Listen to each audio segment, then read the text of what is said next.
Hello friends, welcome to GRS physics classes.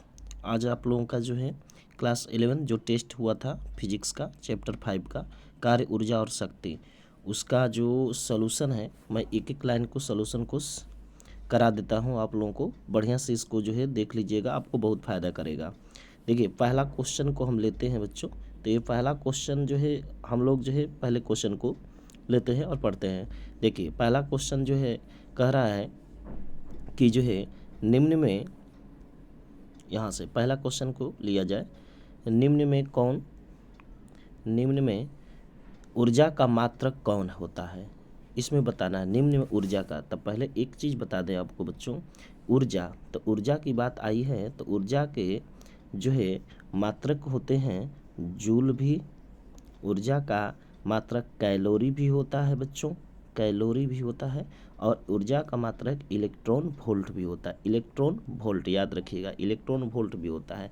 तो आपको calorie भी होता है, जूल भी होता है, इलेक्ट्रॉन वोल्ट। तो इस ऑप्शन में देखेंगे तो जूल तो सही है और कैलोरी भी सही है, इसमें कौन नहीं होगा पूछ रहा है ना। निम्न में ऊर्जा का मात्रक कौन नहीं है, तो इसका मतलब कि उसका ऊर्जा का मात्रक कौन नहीं है, तो इसका ऊर्जा का मात्रक जो है सिर्फ ऑप्शन ए में चला जाता है। तो ये ऑप्शन आप लगा सकते हैं ए, तो ये आपका सही है, वाट। निम्न में ऊर्जा का मात्रक जो है वाट होगा बच्चों। क्लियर? चलिए तो आगे पढ़ते हैं बच्चों। अब जो है दूसरा क्वेश्चन लेते हैं। अब आपको ये दूसरा क्वेश्चन दिखाई दे रहा होगा, तो आपको दूसरा क्वेश्चन जो है लेते हैं बच्चों कि 1 किलोग्राम पिंड की गतिज ऊर्जा 12.5 जूल है, तो संवेग बताना है। देखिए आपको गतिज ऊर्जा दे दिया है ना। तो आपको जब गतिज ऊर्जा आपको दिया है 12.5 और द्रव्यमान आपको दिया, मतलब m का मान दिया है 1, और आपको जो है k का मान जो गतिज ऊर्जा है, काइनेटिक एनर्जी है, वो 12 पॉइंट आपको दिया है 5 दे दिया है। तो आप जानते हैं इनके बीच में संवेग का, वो तो संवेग का फार्मूला आप जानते होंगे ना। संवेग का फार्मूला हमने क्लास में पढ़ाया था, P इक्वल टू रूट में होता है 2mk, याद रखिएगा 2mk। तो इसी में मान भरिएगा तो P बराबर आ जाएगा आपको रूट में 2, m का मान 1 और k का मान जो है 12.5 भरिएगा। तो 12.5 में अगर आप 2 का मल्टीप्लाई कर रहिएगा तो आपको आ जाएगा जो है, इसमें मल्टीप्लाई कर दीजिएगा आप में, तो यहाँ p बराबर निकल के आ गया बच्चों। यह p बराबर जो है रूट में 5 दूना के 10 के 0 हासिल 1 हो गया, 12 के 24 1 25 हो जाएगा। एक पॉइंट के बाद दशमलव लगा दीजिएगा, तो दशमलव लग गया। तो p बराबर आपको हो जाएगा बच्चों रूट में 25, और 25 का वर्गमूल होता है बच्चों 5। इसका मतलब इसका आंसर सी आप समझाएगा। देख लीजिए 5 आंसर आया है ना। तो इसका मतलब हुआ 5 आंसर आया है, तो इसका मतलब है कि इसका आंसर जो है आपको जो है सी ऑप्शन हो जाएगा, और ये ऑप्शन नंबर सी सही है, जो अभी हम एक्सप्लेन करके आपको बताए हैं। फिर दोबारा देख लीजिएगा आप इसको। चलिए नेक्स्ट क्वेश्चन चलते हैं। अब तीसरा है गतिज ऊर्जा एवं स्थितिज ऊर्जा के सम्मिलित रूप से कहा जाता है। देखिए गतिज ऊर्जा और स्थितिज ऊर्जा दोनों को सम्मिलित कर दिया जाए, सम्मिलित गतिज ऊर्जा और स्थितिज ऊर्जा को दोनों मिला दिया जाए तो कौन सी ऊर्जा बनती है। तो मैंने कई बार बताया है बच्चों, मैकेनिकल एनर्जी होता है जिसको हम यांत्रिक ऊर्जा कहते हैं। वो कैसे, देखिए हमने क्लास में लिखवाया जरूर होगा कि यांत्रिक जो ऊर्जा होती है, यांत्रिक ऊर्जा जो होती है वह जो है गतिज ऊर्जा के ई प्लस पी ई को दोनों को जोड़ नहीं पाता है। माना के ई और पी ई दोनों को जोड़ दीजिएगा, के ई मतलब गतिज ऊर्जा को और पोटेंशियल एनर्जी दोनों को आप जोड़िएगा तो यांत्रिक ऊर्जा मिलता है, याद रखिएगा। तो इसलिए मैकेनिकल एनर्जी, तो यांत्रिक ऊर्जा और पाने के लिए हमको दोनों को जोड़ना होगा, दोनों को जोड़ देंगे तो हमको मिल जाएगा बच्चों आपको यांत्रिक ऊर्जा। तो ऑप्शन नंबर कौन सा सही है, सी ऑप्शन सही है, याद रखिएगा यांत्रिक ऊर्जा इसका सही और एग्जैक्ट आंसर है। ओके चलिए नेक्स्ट क्वेश्चन पर चलते हैं। चौथा क्वेश्चन दिया है, ये तो हम कई बार बताए हैं आपको क्लास में, याद होगा। 1 HP बराबर कितना होता है, तो 746 वाट होता है। 1 HP का मान जो है 746 वाट होता है। क्यों, क्योंकि आप जो है पता है ना शक्ति, यहाँ से प्रॉब्लम, यहाँ से क्वेश्चन है शक्ति, शक्ति को हम इंग्लिश में पावर बोलते हैं। पावर का जो है मात्रक आपको पता ही है, पावर का मात्रक होता ही यह है आपको वाट होता है ना। और वाट जो है किसके बराबर होता है, तो जूल प्रति सेकंड के बराबर होता है। और शक्ति का एक अन्य मात्रक भी होता है हॉर्स पावर, HP, जिसको हम अश्व शक्ति बोलते हैं। तो इसलिए अश्व शक्ति में हम 1 HP बराबर बताए थे कि 1 HP बराबर होता है 746 वाट। याद रहेगा 746 वाट होता है। ओके, ठीक है। नेक्स्ट क्वेश्चन, तो इसका ऑप्शन नंबर बच्चों बी हो जाएगा, 746 वाट। नेक्स्ट 5। अब देखिए 5 क्वेश्चन में क्या कह रहा है, रॉकेट किस सिद्धांत पर कार्य करता है। तो रॉकेट हमने बताया है ना कि आपको क्लास में बताए थे कि रॉकेट जो होता है वह हमेशा जो है संवेग संरक्षण के सिद्धांत पर कार्य करता है। इसमें संवेग संरक्षण का जो है सिद्धांत लगता है। रॉकेट का नोदन हुआ, रॉकेट का प्रक्षेपण हुआ, ये सब रॉकेट जो है जो भी कार्य करता है वो संवेग संरक्षण के सिद्धांत पर ही कार्य करता है। ऑप्शन नंबर सी है, ये आपको याद होना चाहिए। नेक्स्ट क्वेश्चन चलते हैं लेकर के, तो ये 6वां है अब क्वेश्चन। देखिए कह रहा है कार्य का बीमा बताइए। कार्य मैंने बताया है ना, कार्य का बीमा, तो कार्य का फार्मूला आपको पहले याद होना चाहिए ना। कार्य का फार्मूला आपको याद होगा, W बराबर होता है F into D. F into क्या होता है, डी। तो F का जो है अगर बीमा देखेंगे तो ये होता है mL/t के पावर -2 होता है, mL/t के पावर -2। और d मतलब दूरी होता है, तो दूरी का बीमा भी L होता है। ठीक है, तो अब इसको जब मिलाइएगा तो ये हो जाएगा m। L कितने हैं, 2 हैं, देखो L 2 है, तो L स्क्वायर हो गया t के पावर -2। तो इसका मतलब हुआ कि आपका कार्य का बीमा mL² t के पावर -2, और ऑप्शन नंबर में सही में है mL² t के पावर -2। सी ऑप्शन में आपको दिखाई दे रहा है mL² t के पावर -2। तो इसलिए ऑप्शन नंबर आपको सही होगा जो है सी। ठीक है, जो अभी हम निकाल के दिखाए हैं कि कार्य का बीमा क्या होता है। ठीक है, आगे बढ़ते हैं। उसके बाद संवेग की बात करें। देखिए संवेग क्या है, अब इसको यहाँ पर 7वां क्वेश्चन जो है, संवेग क्या होता है। संवेग को हम बताए हैं ना कि P अक्षर से प्रकट करते हैं, और P का फार्मूला होता है m/v, मतलब द्रव्यमान अगुणे होता है आपको वेग, मतलब कि द्रव्यमान और वेग दोनों को आप जो है कन्वर्ट करिए, गुना मल्टीप्लाई करिएगा तो हो जाता है संवेग। तो इसलिए संवेग का ओरिजिनल फार्मूला होगा m/v। 7वां क्वेश्चन का आंसर हुआ। चलिए आगे बढ़ते हैं। 7 के बाद जो है आपको अगला क्वेश्चन है, बहुत इंपॉर्टेंट क्वेश्चन है, ध्यान दीजिएगा। अब यह से क्वेश्चन जो है आपको समझ में आ जाएगा। देखिए अब क्वेश्चन नंबर क्या है इसको समझते हैं। देखिए किसी गतिशील पिंड का वेग आधा कर दिया जाए तो उसकी गतिज ऊर्जा क्या होगी, इसको समझना होगा।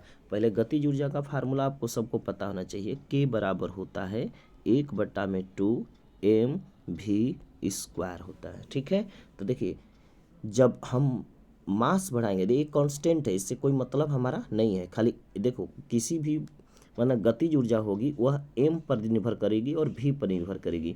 अगर हम मास बढ़ाएंगे, द्रव्यमान किसी वस्तु का बढ़ाएंगे तो गतिज ऊर्जा भी बढ़ जाएगा, और वेग बढ़ाएंगे तो पर भी गतिज ऊर्जा बढ़ेगा। तो यहाँ पर क्या बनाने को बोल रहा है, देखिए किसी गतिशील पिंड का वेग मतलब v है, v का क्या कर रहा है आधा, तो हमको k, अब यहाँ से देखते हैं बच्चों, देखो हमको यहाँ से दिखाते हैं। आपको फार्मूला याद हो गया, एक K बराबर 1/2 mv², मतलब K जो होगा आपको v² के जो है इक्वल होगा, क्योंकि फार्मूला में अभी बताया ना K बराबर 1/2 mv²। तो यहाँ पर जो है खाली v से मतलब है, v से, तो v के यहाँ कह रहा है क्या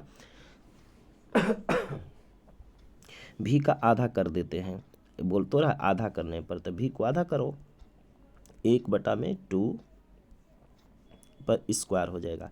तो K बराबर क्या होगा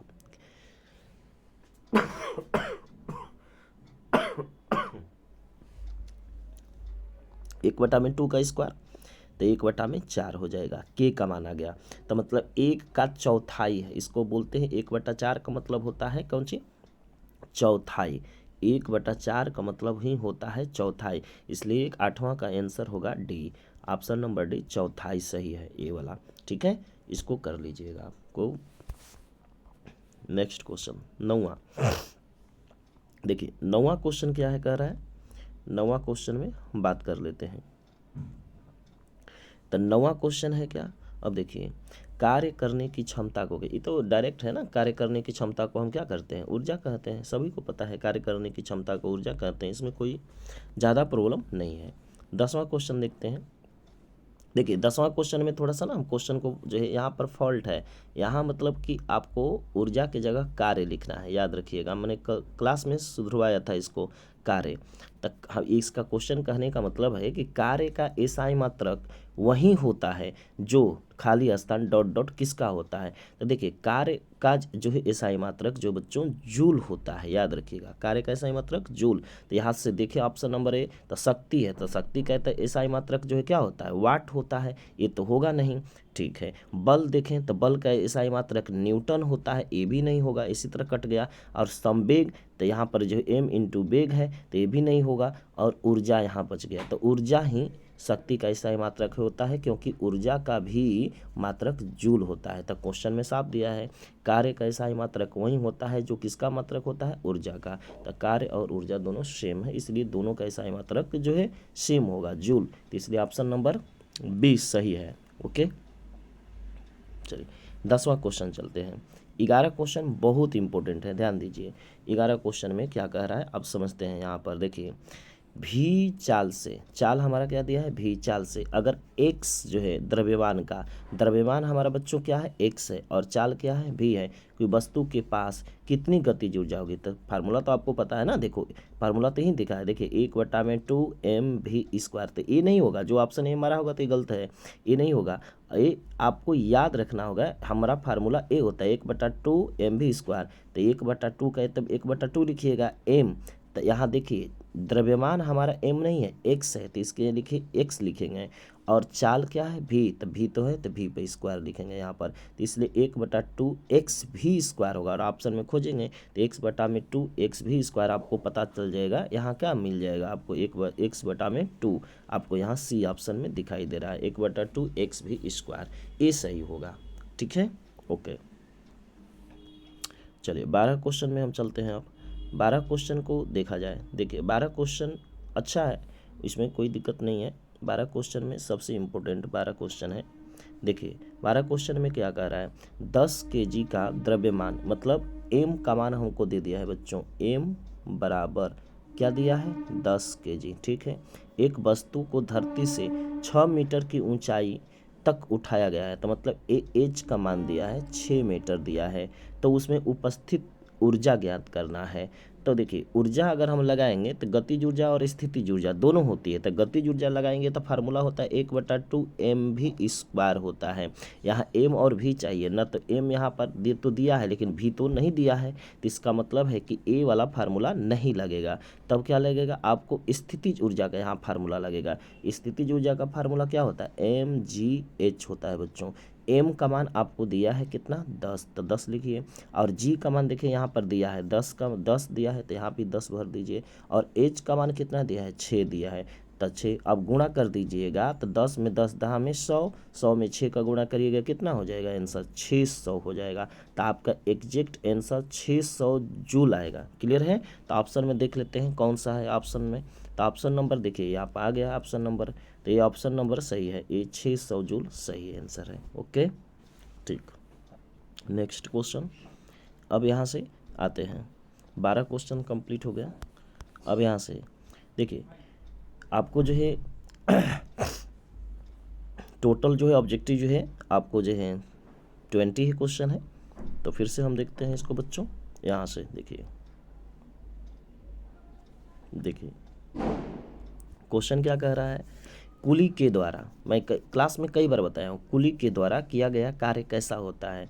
तो कुली के द्वारा जो कार्य होता है, कुली जब भी कोई कुली होता है अपने सिर पर जो है अगर कोई भी बक्सा लेके चलता है तो वो 90 डिग्री पर चलता है। और जब कार्य का फार्मूला है आप जानते हैं FD cos थीटा होता है ना। तो F D cos theta, cos का मान 90 डिग्री यहाँ भर दीजिएगा तो कॉस 90 डिग्री का मान तो 0 हो जाता है। तो इसलिए डाब्लू का मान जब निकालिएगा बच्चों, डाब्लू का मान आप निकालिएगा तो एफ डी में गुणा करिएगा 0 का, तो ये क्या हो जाएगा, डाब्लू का भी मान क्या हो जाएगा 0। इसलिए कुली द्वारा किया गया कार्य जो है क्या होता है, शून्य होता है बच्चों। कुली द्वारा किया गया कार्य कौन हो जाएगा, शून्य हो जाएगा। क्यों, क्योंकि अभी तो हमने बताया, ध्यान दे दीजिएगा, फिर से मैं दोबारा बता देता हूँ इसको, देखो ध्यान से।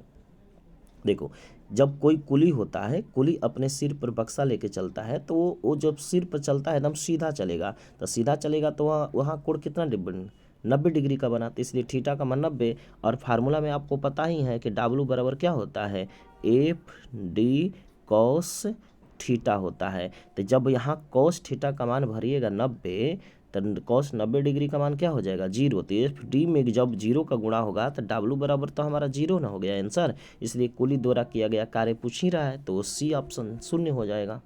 ठीक है, चलो 13 क्वेश्चन के बाद 14 क्वेश्चन बहुत इंपॉर्टेंट है। देखिए 14 क्वेश्चन मैं क्लास में कई बार बताया हूँ। खिलौना गाड़ी में चाबी भरने में जो ऊर्जा होती है, जो खिलौना गाड़ी होती है बच्चों जो मेले में आप जो खिलौना गाड़ी को लेते हैं, तो खिलौने गाड़ी में एक चाबी आती है, उसमें जब चाबी को ऐंठिएगा, जब इसको भरिएगा, इसमें चाबी जो है ऐंठिएगा तो उसमें एक ऊर्जा भरेगी, और वो ऊर्जा जो भरेगी तो वो ऊर्जा कोई और नहीं होता है, वह होता है स्थितिज ऊर्जा होता है। तो ऑप्शन नंबर ए सही है, स्थितिज ऊर्जा सही होगा, है ना। ये कई बार को जो है आप डायरेक्ट नोट्स में भी देख सकते हैं, स्थितिज ऊर्जा होगा।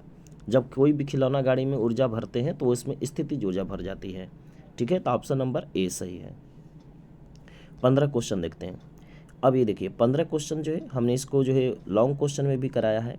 तो 15 क्वेश्चन लॉन्ग क्वेश्चन में क्या है, कार्य ऊर्जा प्रमेय का सूत्र लिखे, वहीं व्यक्त करें, कार्य ऊर्जा प्रमेय को व्यक्त करें। व्यक्त करना का मतलब इसको कार्य ऊर्जा प्रमेय को हम कैसे व्यक्त करते हैं, तो कार्य ऊर्जा प्रमेय का सूत्र होता है। तो ये तो सूत्र एकदम साफ साफ दिया है, देखिए डब्ल्यू, कार्य को डब्ल्यू से के एफ है, यहाँ पर के एफ है माइनस के आई है, ये सही है। मतलब फाइनल जो है गतिज ऊर्जा में से हम शुरू वाला गतिज ऊर्जा को घटा देते हैं तो हमारा निकल जाता है कौन चीज, आपको कार्य ऊर्जा प्रमेय का फार्मूला। तो ऑप्शन नंबर सही ये है कि क्या डब्ल्यू बराबर जो है क्या होता है बच्चों, डब्ल्यू बराबर होता है आपको जो है डब्ल्यू बराबर के एफ माइनस के आई। तो ये ऑप्शन नंबर ए सही है। ठीक है, नेक्स्ट क्वेश्चन। अब देखिए यहाँ से क्वेश्चन बड़ी इंपॉर्टेंट फिर से आ गया तुमको, देखो ध्यान से। यहाँ पर कह रहा है कि जूल प्रति सेकंड, अभी इसके पहले क्वेश्चन बोले थे जूल प्रति सेकंड को व्यक्त किया जाता है तो किसका मात्रक होता है, तो जूल प्रति सेकंड बच्चों ना शक्ति का मात्रक होता है, याद रखना। क्यों, क्योंकि शक्ति का फार्मूला P बराबर, तो P बराबर डब्ल्यू बटा में क्या होता है, T होता है ना। तो डब्ल्यू का जो है तुम ही बताओ, डब्ल्यू का जो है मात्रक क्या होता है, जूल होता है। तो यहाँ जूल लिख दो, और T का जो है अब यहाँ से समझें फिर से, P का फार्मूला होता है डब्ल्यू बटा में टी होता है। तो डब्ल्यू क्या है, डब्ल्यू जो है एक कार्य है, कार्य का मात्रक जूल होता है, तो जूल लिखा। समय का मात्रक क्या होता है, सेकंड। तो देखिए जूल प्रति सेकंड, इसी जूल प्रति सेकंड को ही हम लोग क्या बोलते हैं, वाट बोलते हैं, वाट, याद रखना। एक जेम्स वाट थे ना, एक वैज्ञानिक थे जेम्स वाट, उन्हीं के सम्मान में जूल प्रति सेकंड को हटाकर वाट बना दिया गया। तो इसलिए जूल प्रति सेकंड को हम व्यक्त करते हैं, जूल प्रति सेकंड को ही दूसरे रूप से हम वाट के नाम से जानते हैं। तो ये वाट सही है, क्लियर। चलिए नेक्स्ट क्वेश्चन, 17 क्वेश्चन। अब यहाँ से क्वेश्चन देखिए फिर से, क्वेश्चन ये कह रहा है कि दो वस्तुएं चिपक कर जब चलती हैं, तो देखिए हमने संघट्ट जब पढ़ाया था, याद होगा, संघट्ट में हम पढ़ाए थे। तो संघट्ट दो प्रकार के होते हैं, एक प्रत्यास्थ संघट्ट होता है और एक होता है अप्रत्यास्थ। प्रत्यास्थ संघट्ट में जो वस्तुएं दो होती हैं, दो वस्तुएं वो जो टकराने के बाद अलग अलग चलती हैं, टकराने के बाद वो अलग अलग ऐसे चलेंगे। लेकिन अप्रत्यास्थ जो संघट्ट होगा उसमें टकराने के बाद जो वस्तुएं होती हैं वह दोनों चिपक कर चलती हैं, चिपक करके। तो यहाँ क्वेश्चन तो वही है, दो वस्तुओं को चिपक कर चलती हैं, कब, अप्रत्यास्थ संघट्ट में। तो ऑप्शन नंबर कौन जाएगा बच्चों, बी जाएगा, याद रखिएगा बी ऑप्शन सही है। अप्रत्यास्थ संघट्ट होगा, दो वस्तुएं चिपक कर चलती हैं अप्रत्यास्थ संघट्ट में। ओके,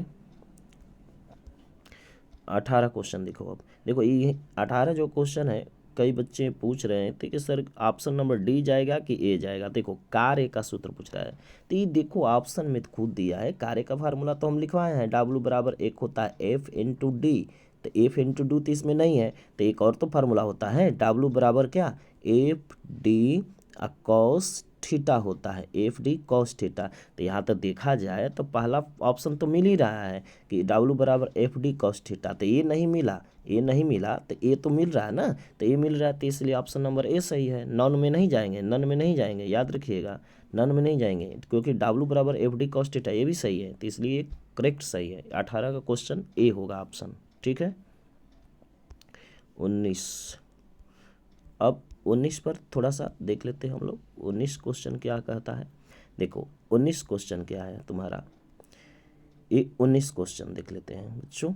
19 क्वेश्चन में हमारा ये कह रहा है कि स्प्रिंग, यहाँ पर स्प्रिंग को दोनों तरफ, मान लीजिए हमारे पास एक स्प्रिंग है ऐसे, है ना, ये स्प्रिंग को ऐसे एक इधर आदमी पकड़ के खींच रहा है इसको, एक आदमी इधर पकड़ के इसको ऐसे खींच रहा है, ऐसे ये दोनों खींच रहे हैं। तो जब खींचेंगे तो देखो ये इधर बल लगा रहा है ना, ये आदमी इधर बल लगा रहा है और ये भी आदमी इधर बल लगा रहा है। तो जब ये आदमी इधर बल लगा रहा है, ध्यान दीजिएगा, ये आदमी भी इधर बल लगा रहा है, तो दोनों किस दिशा में लगा रहे हैं, एक दिशा में नहीं है, विपरीत दिशा में।